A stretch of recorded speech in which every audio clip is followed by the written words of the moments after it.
Então, a paz de Jesus, shalom aos irmãos. Na época da Mojoque, lá quando eu era menina, a gente já falava shalom, não sabia muito direito o que significava, mas já cumprimentava, né, a turma com shalom, né? Então, obrigado pela oportunidade, uma alegria muito grande estar aqui com vocês, né? Estivemos acompanhando aí as reflexões dos irmãos nessa construção durante a semana toda. E é um desafio bastante grande aqui, depois de ouvir alguns irmãos, não só os que ministraram, mas os que teceram comentários aí, de um calibre tão grande, né? Esses irmãos, e a gente vem aqui com bastante humildade tentar dar alguma contribuição para vocês, né? Imersão e integração, eu acho que tem esse convite, né? Desse mergulho, dessa imersão nesse contexto judaico-cristão, onde a gente tem ouvido coisas novas, palavras novas, né, que vão aparecendo, além do shalom. Né? Eu ouvi algumas coisas assim, mas me interessei um pouco mais de uns 2 anos para cá. Me indicaram o Vailton, aí ele me passou bastante material na época, muito rapidamente, especialmente sobre as festas. Isso me ajudou a entender alguns contextos, né? Já agradeço aqui também outros irmãos. E depois também tivemos a oportunidade, no início desse ano, junto com a família e outros irmãos, de conhecer Israel. Isso foi bastante significativo para nós, né? A gente também está tentando formar um novo grupo agora para julho de 24, um grupo que tem um contexto também de católicos e evangélicos juntos, visitando também comunidades judaico-messiânicas em Israel, o próprio Asher e outros irmãos. Então, acho que mais assim do que um aprofundamento, né? A gente tem procurado viver um pouco dessa experiência. Né? Estive também visitando o Maurício em Belo Horizonte algum tempo atrás. A gente pôde visitar uma comunidade, uma sinagoga também ali, conhecida, de alguns irmãos que se reúnem conosco, já tiveram, inclusive, no sítio em Sorocaba. O Maurício já mandou um coraçãozinho. Foi uma experiência muito boa, né? E o que mais tem me chamado a atenção nisso tudo é entender a nossa vida cristã com uma lente nova, né? Então, é algo que vem somar. Por exemplo, quando a gente tem algumas experiências, eu acho que elas ainda são poucas, né? Porque é bastante assunto, bastante coisa, mas na própria leitura da palavra, no contexto do hebraico, né? Da raiz, do radical da palavra hebraica, ela traz outra visão para nós, né? Eu tive num evento recentemente em Curitiba com alguns irmãos, e num momento ali de reflexão, que não era o contexto, né, judaico e tal, mas a pessoa trouxe Gênesis 1, bastante conhecido nosso, né? Que Deus vai criando as coisas ali nos dias, e no final, Deus viu que era bom. A gente sempre passou por isso, né? E Deus viu que era bom, né? E quando Deus termina ali o 6º dia, fala, Deus viu que era muito bom.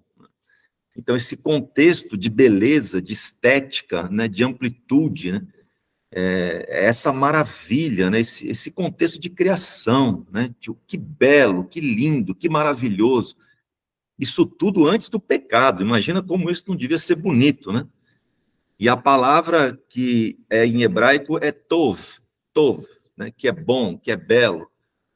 E é a mesma palavra que a gente usa quando dá um bom dia. Você fala boker tov, ou boa noite, laila tov. Então, quando você dá um bom dia em hebraico, você está desejando toda essa estética maravilhosa da criação para a pessoa naquele dia, né? Então, olha que uma coisa tão simples, né? Tem um contexto tão amplo dentro do radical, né? Um versículo também muito conhecido nosso, que é Salmo 23:1, né? O Senhor é meu pastor e nada me faltará. O radical do hebraico traz, o Senhor é meu pastor e ele não me faltará. Uau, né? Então, se ele não vai te faltar, nada vai te faltar, né? Então, são coisas assim que a gente vai aprendendo, pequenas, mas que vão ampliando esse nosso contexto, né? Mas isso não é a nossa conversa aqui, né? A nossa conversa aqui são os judeus e os não judeus em Antioquia. Então, vou pedir para os irmãos abrirem aí em Atos, no capítulo 11. Eu não vou usar a apresentação. Atos, capítulo 11, a partir do versículo 19. É um texto que vale a pena a gente ler para dar esse contexto, né, do que a gente está falando aqui de judeus e não judeus na Antioquia. O PowerPoint é muito bom, aliás, os irmãos que usaram e mandaram depois, muito bem organizados, né? Mas eu decidi que a gente pode ir aqui num bate-papo, talvez seja mais produtivo, tá? Então, eu vou ler para vocês aqui, com vocês, Atos, capítulo 11, a partir do versículo 19. Entretanto, os que se haviam dispersado por ocasião da perseguição que houve no tempo de Estevão, chegaram até a Finícia, Chipre e Antioquia, mas sem pregar a palavra a ninguém que não fosse judeu. Então, até aqui, toda a pregação, naqueles 3.000 de Pedro, 5.000, todos judeus, né?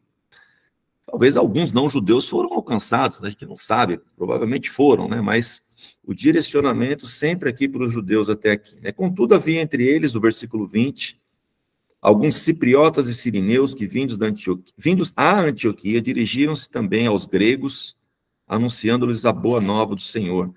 Então, os gregos aqui, a língua grega é como se fosse o inglês para nós hoje, né? Uma língua mais difusa, e a questão toda ali da cultura grega, enfim, da filosofia, então era muito forte, isso chega então aos gregos, né? No 21, a mão do Senhor os ajudava, e grande foi o número dos que abraçaram a fé e se converteram ao Senhor. Essa notícia, olha, uma notícia grande, né? Uma notícia importante, né, que os gregos se converteram ao Senhor e outros, os gentios, né? Essa notícia chegou aos ouvidos da igreja em Jerusalém. Então, eles lá, alguns apóstolos, né, as lideranças lá em Jerusalém, né, o centro da igreja ali, dos que criam em Cristo, em Jesus, delegaram Barnabé para Antioquia. Falaram, Barnabé, vai lá dar uma olhada nisso aí, o que está acontecendo. Quando ele chegou lá, no verso 23, e viu a graça concedida por Deus, alegrou-se, imaginando a alegria de Barnabé com esse episódio, com essa notícia. E, além disso, ele encorajou todos a se manterem de coração resoluto, fiéis ao Senhor, pois era um homem virtuoso, cheio do Espírito Santo e de fé. Assim, uma multidão considerável aderiu ao Senhor. Barnabé foi, então, buscar Saulo em Tarso e, tendo-o encontrado, conduziu-o a Antioquia. Passaram um ano inteiro trabalhando juntos, Paulo e Barnabé, e outras pessoas, que a gente já vai ver daqui a pouco, na igreja, e lá instruíram uma multidão considerável. E aí o versículo-chave aqui foi em Antioquia que pela primeira vez os discípulos receberam o nome de cristãos. Então, quando a gente se afirma cristão, foi por causa desse episódio, né? Então, é algo realmente maravilhoso, né? E em que contexto que isso acontece, né? Se a gente... Bom, Atos, eu sou, assim, apaixonado por Atos dos Apóstolos, né? Eu tenho uma turminha de adolescentes aqui que a gente contribui com a formação da Crisma na igreja, e o livro que a gente mais trabalha com eles é Atos, né? Por conta da descida do Espírito Santo, em Atos 2, o Pentecostes, né? Que é... A Crisma é isso, né? Receber o Espírito Santo. E eu digo para eles assim, muitos de vocês sabem, eu trabalho numa empresa de educação, numa editora, e já trabalhei em outras também há vários anos, então pude conhecer muitos livros, né, didáticos, de literatura, de ficção, não ficção, e eu posso garantir para vocês, de tudo que eu já vi, li, de autores que eu já conversei, eu não conheço nenhum livro mais incrível de aventura do que Atos dos Apóstolos, né? Então, Atos é tremendo, né? Eu não me canso de ler Atos dos Apóstolos, né? E esse contexto que ele prepara, né, isso tudo que a gente acabou de ler, no capítulo anterior, no capítulo 10, é a visão de Cornélio em Cesareia, ou seja, o Espírito Santo já estava preparando ali, né? Pedro na casa de Cornélio, um pouco antes até ali, a gente tem já narrado aqui, né, por conta da dispersão ali do martírio de Estevão, mas por conta disso também o próprio encontro de Felipe com o etíope, né? Então, o cara está indo para a África, né? Olha só, então as coisas começam a crescer e a evoluir, né? E Antioquia, né, fiz uma pesquisa breve aqui, né? Então, além desse contexto da forte perseguição e da dispersão, Antioquia, Flávio Joséfos, que é um ótimo escritor pós-Novo Testamento, né, que é um judeu capturado ali pela força romana, e ele escreve muitas coisas que acontecem depois da destruição do templo, no ano 70. Ele descreveu a terceira maior cidade do Império Romano, né? Então, Antioquia tinha aproximadamente 500 mil habitantes. Ela só era menor do que Alexandria e Roma. Fica no sul da Turquia, quase fronteira com a Síria, né? Hoje tem essa cidade lá ainda, ela se chama Antáquia, né? Pertence ao país Turquia.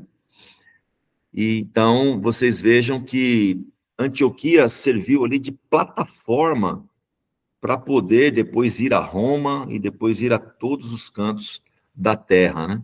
Onde nós fomos encontrados com esse nome de sermos aí chamados de cristãos, né? Então, vamos dar uma olhada rápida também em Atos 13:1, que diz assim, né? Havia na igreja de Antioquia profetas e doutores, Barnabé, Simeão, chamado Níger, Lúcio de Cirene, Manaém. E aí eu fiquei pensando por que Lucas decidiu escrever isso aqui, né? Amigo de infância do tetrarca Herodes. Então, era uma grande cidade, as pessoas se conheciam, né? Conheciam autoridades também, e Saulo, né? O próprio Paulo. Ora, certo dia, enquanto celebravam o culto do Senhor e jejuavam, disse o Espírito Santo: reservai para mim Barnabé e Saulo para a obra as quais os chamei. Então, depois de terem jejuado e orado, impuseram-lhes as mãos e os despediram. A partir desse envio de Antioquia, onde judeus e não judeus convivem, e todos ali, como um grupo, né, um cardume, são chamados de cristãos, começa então a primeira viagem missionária aí de Paulo, né? Começa a seguir aqui a narrativa de Atos dos Apóstolos, né? Então tem um discurso épico aí de Paulo a partir do versículo 13, do próprio capítulo 13, né? O primeiro grande discurso de Paulo. E no capítulo 15 tem aí uma discussão, né? Ali em Antioquia, porque alguns judeus mais conservadores estão tentando trazer algumas questões da lei judaica para esses novos convertidos, especialmente os gentios, né?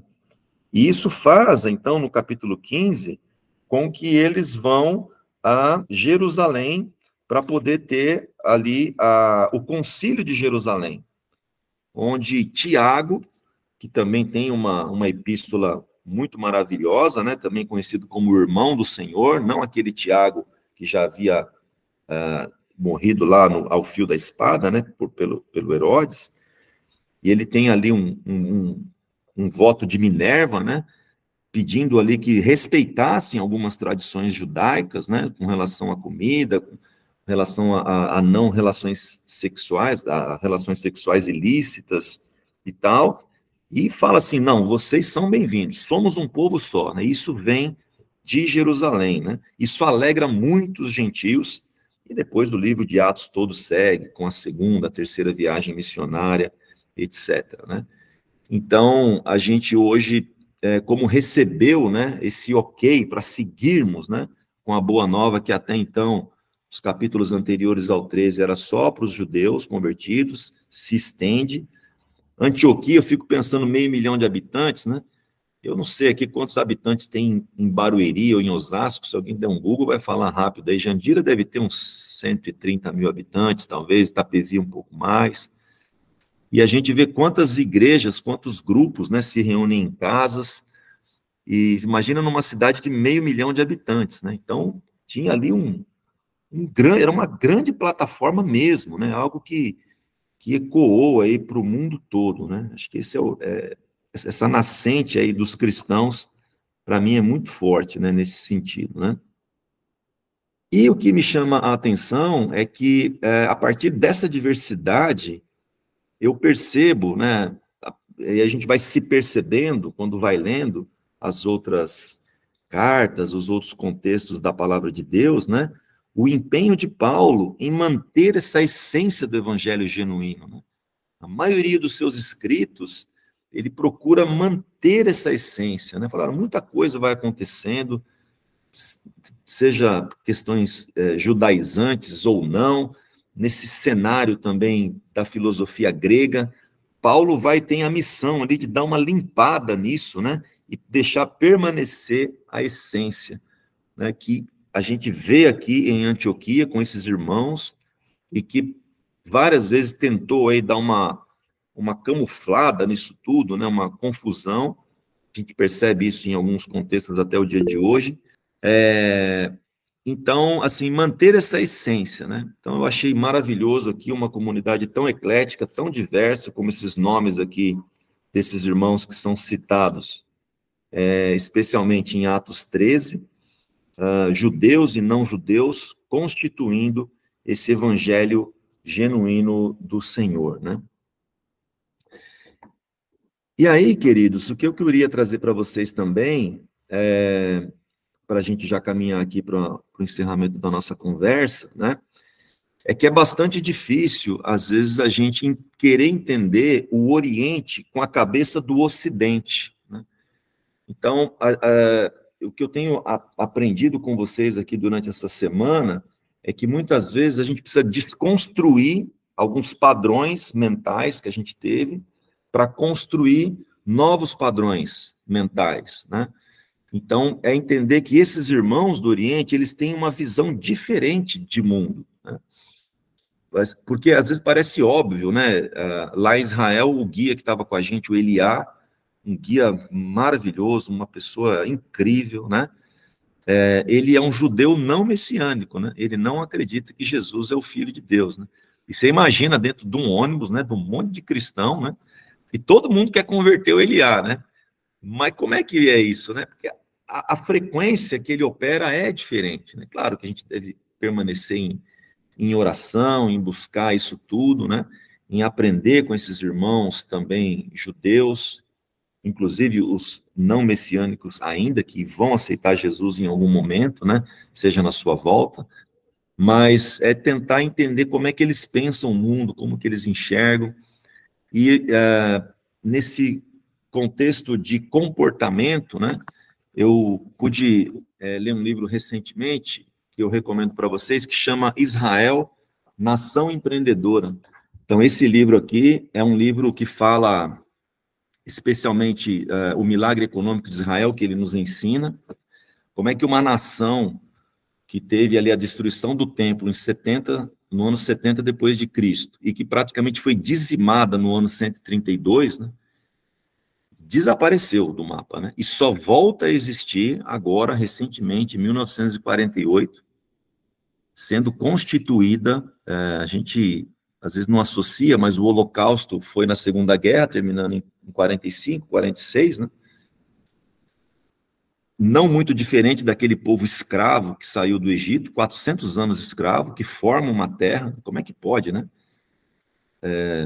E eles saem acabados, né? Eles não têm nada, né? Assim, e tem o sionismo, né? A volta deles e constitui uma nação em tão pouco tempo.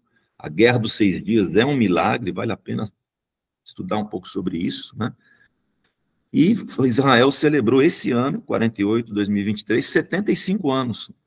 É um país muito jovem, muito jovem. E tem 12 Nobels. A gente ainda não conseguiu o primeiro, né, nos nossos 500 anos, né? Vocês aí que estão na universidade, que gostam de estudar, vamos lá, quem sabe nessa tela aqui não tem um Nobel aí para o nosso país, né? Mas como é que isso é possível, né? E aí você lendo esse livro, então, Nação Empreendedora, você começa a entender um pouco como é que funciona a cabeça desse povo, né? E sabendo que Jesus é judeu, que os apóstolos eram judeus, né? Como é que eles operavam, né? Como é que é essa frequência? Então, isso também nos ajuda bastante, né? E também, eu estou numa fase aqui que muito conteúdo, muita não ficção, também às vezes atrapalha um pouco, daí eu decidi ler esse livro aqui, que eu ainda estou no começo, nas primeiras páginas, que é Êxodos. É um romance, é uma ficção, que tem muito conteúdo de contexto de volta, né? Depois, ali no ano de 1946, na constituição desse povo, né? É muito legal também, e conta como é que essas pessoas tão fragilizadas podem constituir uma nação tão forte, né? Então, não há dúvida nenhuma que é um povo diferente, né? E a Bíblia, que é o que a gente conhece, já lemos, né, tantas vezes, a Bíblia é a história da salvação. A salvação do homem, a salvação da humanidade, a salvação do mundo, mas é a salvação através de um povo, né? E esse povo é o povo judeu. Então, queridos, eu encerro aqui, agradeço a oportunidade